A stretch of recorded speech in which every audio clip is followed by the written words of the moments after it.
Olá, meus amigos, tudo bem?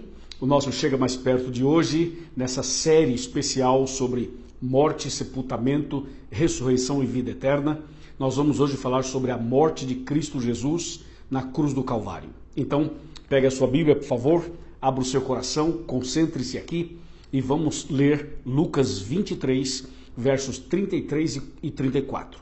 Diz assim: Quando chegaram ao lugar chamado Calvário, ali o crucificaram, bem como aos malfeitores, um à direita, o outro à esquerda.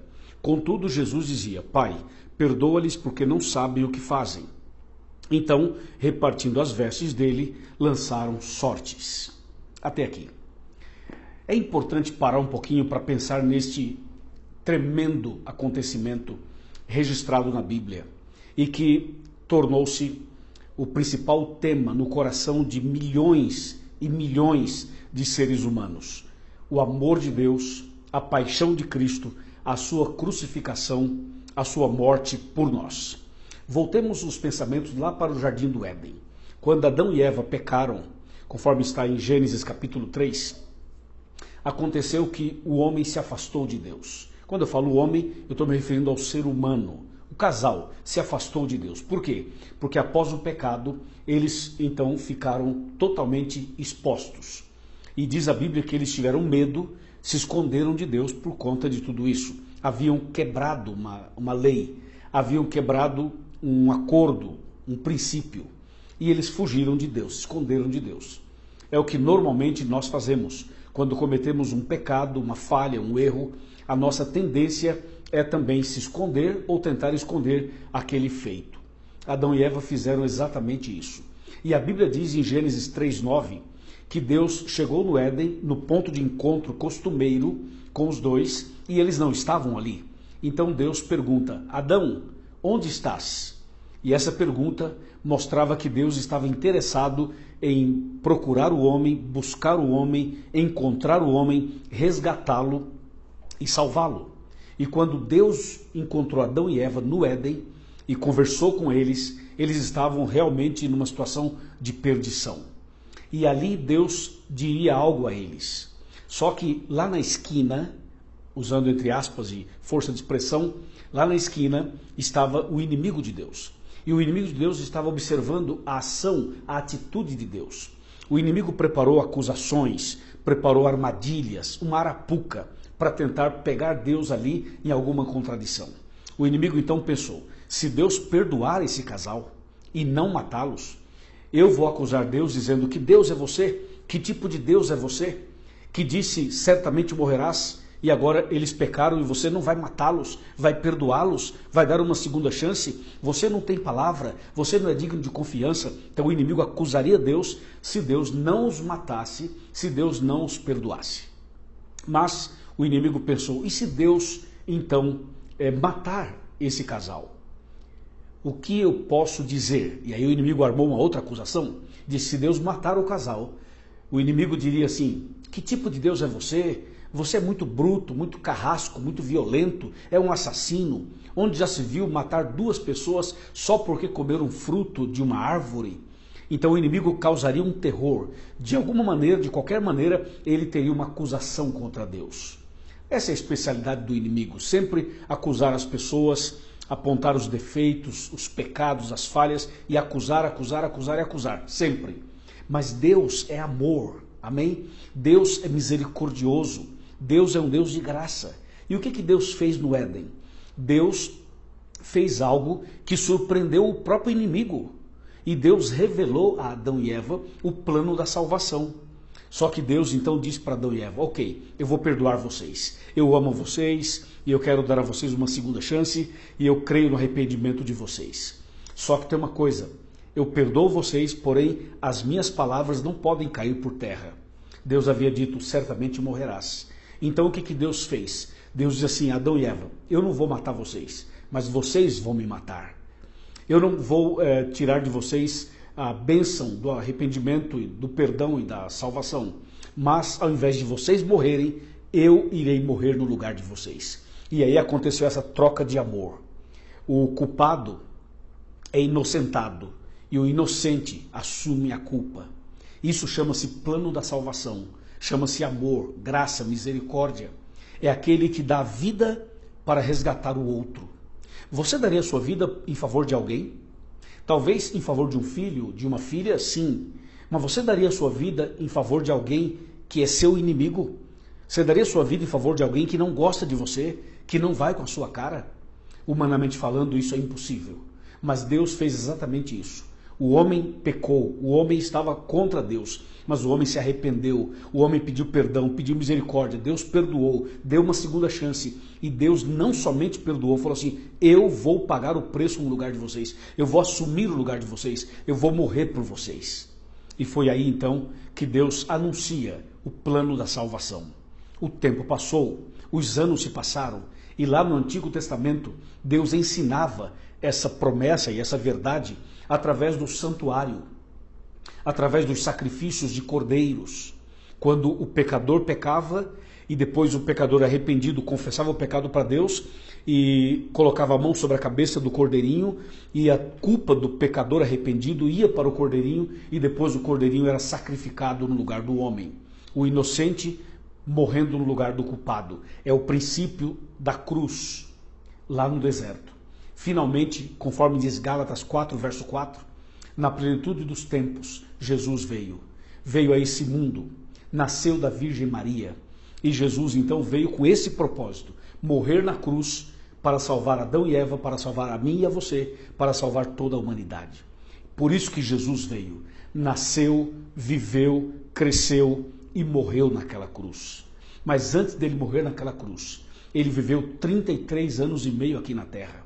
Durante todo esse período, houve um tempo em que Satanás queria matar Jesus, que Jesus morresse. Mas houve um outro tempo, após o batismo de Cristo, após o início do seu ministério, que Satanás já não queria mais que Jesus morresse. Porque a hora que Jesus morresse, então Jesus salvaria toda a humanidade e derrotaria o inimigo. Então você pode perceber que após o Rio Jordão, após o batismo de Cristo, o inimigo mudou a sua estratégia. E ele agora procura de tudo, fazer de tudo, para Jesus ficar nervoso, para Jesus perder o equilíbrio, para Jesus pecar. Ele queria que Jesus pecasse, ou então que Jesus desistisse da cruz, desistisse de morrer por nós. O inimigo fez tudo o que ele podia fazer para que houvesse uma desistência, ou para que Jesus cometesse um pecado. Jesus nem pecou e nem desistiu. Jesus passou por tantas e tantas provações, por tantos e tantos problemas, por tantas e tantas tentações, mas Jesus não desistiu. Ele foi vencendo cada obstáculo, foi vencendo cada tentação, cada artimanha, e em oração, concentrado. Jesus pensava em você, pensava em mim. Ele queria chegar até o Calvário para pagar nossa dívida, nos resgatar e nos dar a vida eterna. Que lindo, que extraordinário. Louvado seja o nome do Senhor, não é mesmo? E finalmente chegou o Getsemane. No Getsemane foi um ponto alto dessa história, porque Jesus se ajoelhou para orar. E a Bíblia diz que Jesus transpirava sangue, justamente porque ele levava sobre si os pecados de toda a humanidade. E foi naquela hora, no Getsemane, quando Jesus fez uma oração dizendo: Pai, se for possível, passa de mim esse cálice. Quando Jesus faz esta oração, o céu parou, o inferno parou, as hostes do mal pararam, todo mundo parou, porque Jesus estava fazendo uma oração e ele poderia desistir ali no Getsemane. Ele ora assim dizendo: Pai, se for possível, passa de mim esse cálice. O que Jesus queria dizer é o seguinte: Pai, se for possível salvar a humanidade sem que eu morra, por favor, faça isso. Então o inimigo, ele estava de olho, torcendo para Jesus desistir. É como se houvesse um coro entre as hostes do mal dizendo: desiste, desiste, desiste, desiste. E Jesus ali, ajoelhado, sangrando, transpirando sangue, em agonia de alma, ele não parou a oração aí, ele continuou a oração. E disse: Pai, se for possível, passa de mim esse cálice. Todavia, não faça como eu quero, e sim como tu queres. Houve um brado de alegria no universo inteiro, porque Jesus não desistiu. E Deus disse: meu filho, para você salvar o Luiz, a Maria, o Isaías, o Antônio, o Pedro, a Isabel, para você salvar o Caio, para você salvar o Roberto, você precisa ir até a cruz. E Jesus então se levanta dali, traído por Judas, com aquele ósculo santo, é preso, recebe uma coroa de espinhos na cabeça, é chicoteado, é despido, é cuspido, é humilhado. Tudo que o diabo podia fazer para tentar levar Jesus à desistência, ele fez. Foi a maior tortura da história. E Jesus, em silêncio, como um cordeiro, não abriu a boca. E foi até o Calvário, levando uma pesada cruz que era de Barrabás, sangrando na cabeça por causa da coroa de espinhos, sangrando nas costas por causa dos açoites. Aquela cruz pesada nas costas levava Jesus a um sofrimento ainda maior. E tudo isso rodeado de pessoas blasfemando, insultando. E Jesus não desistiu da cruz. Sabe o que significa isso? Ele não desistiu de você, não desistiu de mim em nenhum momento. Chegou lá no Calvário, foi crucificado entre dois ladrões, foi exposto naquela cruz, ficou pendurado entre o céu e a terra. E Jesus, em silêncio, em agonia de alma, morrendo para pagar a sua dívida e a minha, morrendo para pagar o seu resgate e o meu, morrendo para nos salvar finalmente, para cumprir aquela promessa que ele fez lá no Jardim do Éden. O plano da salvação se tornou uma realidade. E Jesus morre na cruz por todos nós. Quando ele morreu, o céu escureceu. A lua apareceu vermelha como sangue. Os animais dispararam no campo. Os pássaros voaram. A terra tremeu.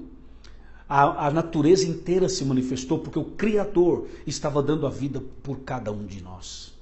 Que coisa tremenda. Você não aceita Jesus como Salvador pessoal? Você já aceitou? Muito bem. Se não aceitou, aceita agora mesmo, meu amigo. Eu já aceitei, mas eu quero aceitar de novo. E se você já aceitou e quer confirmar isso, levante a sua mão. E se não aceitou ainda e quer aceitar agora, levante a sua mão. Ele morreu por você. Depois foi sepultado, depois ressuscitou. Eu vou falar sobre a ressurreição um outro dia. Mas Jesus fez tudo por você. E nesse momento, Jesus está no céu, à direita do Pai, no santuário celestial, intercedendo por você e por mim. Abra o seu coração, deixa Cristo entrar, deixa Cristo mudar sua vida, mudar sua história, deixa Cristo fazer um milagre dentro de você. E você será uma nova criatura, você será uma nova pessoa a partir de agora. Amém? Amém? Que tremenda essa narrativa bíblica profunda, contando para nós as maravilhas do plano da salvação. Em breve, Jesus vai voltar para buscar você e a mim, para nos levar para os céus. Preparemo-nos. Eu pergunto a você, depois que você ouviu tudo isso, você não fica com o seu coração sensibilizado? Você não sente o toque do Espírito Santo no seu coração? Você não tem o desejo de abrir o coração e entregar-se completamente a Ele? O que está faltando para você? O que falta para você dar o último passo? O que falta para você se batizar? O que falta para você assumir a sua fé? O que falta para você ir para a igreja? O que falta para você voltar para a igreja? O que está impedindo você? O que está segurando você? Eu sei que o inimigo ainda não se deu por vencido e ele luta para tentar levar pessoas com ele para a perdição, mas ele já está derrotado. Cristo derrotou na cruz. E você, meu amigo e minha amiga, precisa ouvir a voz de Deus, abrir seu coração e deixar Cristo entrar na sua vida definitivamente. Você aceita Jesus? Você quer que Jesus faça uma revolução maravilhosa dentro do seu coração, dentro da sua mente, no seu lar? Se você assim deseja, se você quer se entregar a Ele, se você quer se batizar, se você quer voltar para a igreja, se você quer recomeçar, se você quer dar a volta por cima e a partir de agora começar tudo de novo, levante a sua mão e feche os seus olhos. Eu vou orar com você. Oremos. Pai bendito, obrigado pelo sacrifício de Cristo, obrigado por tua grande misericórdia e salvação, louvado seja o teu santo e bendito nome. Eu te aceito como Salvador pessoal e esta pessoa que ora comigo também te aceita. Meu Deus, esta pessoa quer se batizar, quer voltar para a igreja, quer recomeçar. Aceita essa pessoa, derrama a tua graça sobre ela, em nome de Jesus. Amém. Amém. Louvado seja Deus. Faz o seguinte, procure uma igreja adventista mais perto da sua casa. Procure o pastor, procure os anciãos. Fala que você assiste os nossos vídeos. E você vai ser muito bem atendido. E participe da classe bíblica, estude mais a Bíblia. Se prepare, porque Jesus vai voltar para nos buscar. Amém? Deus te abençoe. Até o próximo vídeo com a graça de Deus. Amém.